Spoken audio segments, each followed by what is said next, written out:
Hello, in this video I'll show you what could be one of the causes if you have a problem with the ABS on your Opel Corsa D.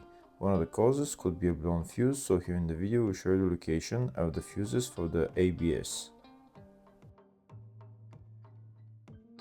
Before I show you the location of the fuses, first I'll show you how to test the fuses, if they're good or bad. I'll show you how to test the fuses using a multimeter and a test light. First, I'll show you how to test the fuses with the test light. For this purpose, we need to turn the ignition on. This is the test light that I'm using. We need to attach the cable of the test light to battery negative or somewhere on chassis ground.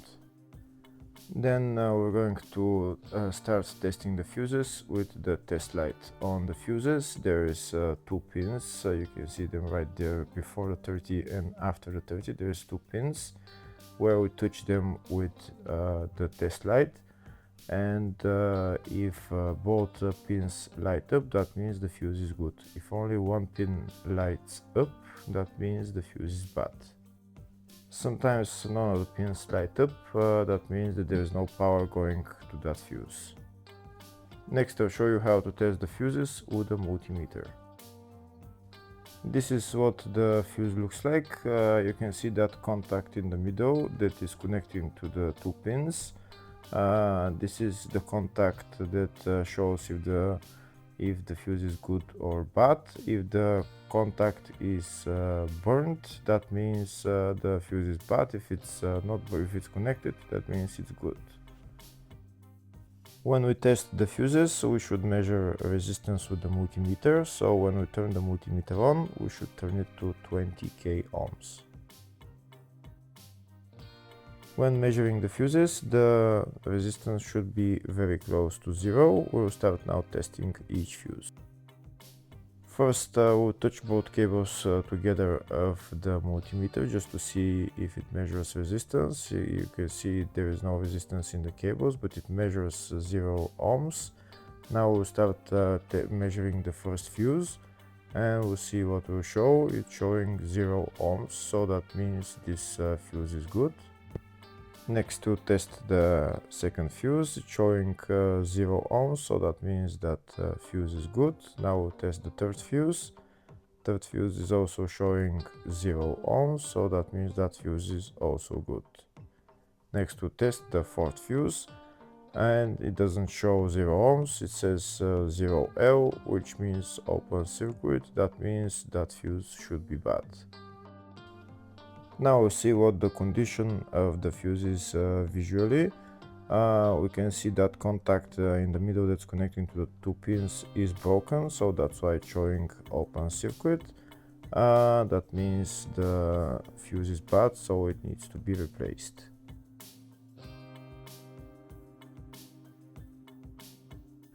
Next I'll show you the location of all the fuse boxes on this Opel Corsa D. There is two fuse boxes in the engine bay area. Engine bay 1 fuse box is located behind this plastic cover.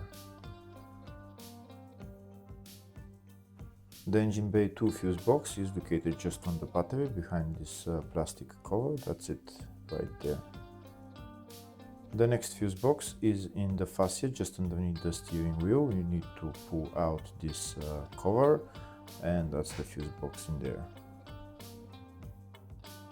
Next fuse box is in the load area. It's just behind this plastic cover where I'm showing with the arrow.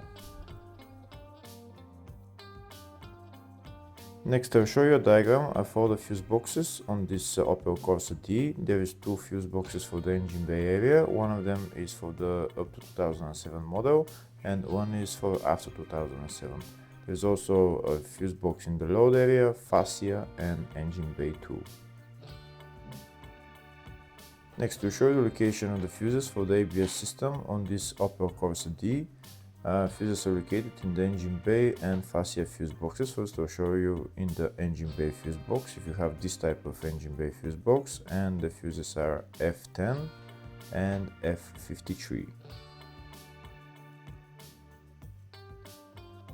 Next, I'll show you the location of the fuses if you have the other type of engine bay fuse box. That's for cars over 2007 year, and the fuses there are F25 and F27.